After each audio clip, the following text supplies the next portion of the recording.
சமநிலைகளை என்கோட்ல குறிக்க போறோம். இப்ப இது எப்படி நாம வாசிக்கலாம்? எக்ஸ் எப்படி இருக்கு? எக்ஸ் பெரிது மறை ஒன்றிலும், மறை ஒன்றிலும். அதே போல அதே என்கோட்ல மாட்ட சொல்றாங்க. இப்ப 0 1 இதுல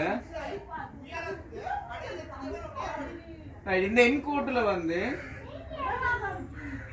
மறை உண்டு சரி பாருங்க. அந்த மறை உண்டுல எக்ஸ் பெருமானம் எப்படிக்கா? மறை உண்டை விட எப்படி இருக்கா? பெருசு. எக்ஸ் தானே பெருசு. -2 -3 நேர் 1.5 ஒன்றுக்கும் 2க்கும் இடையில்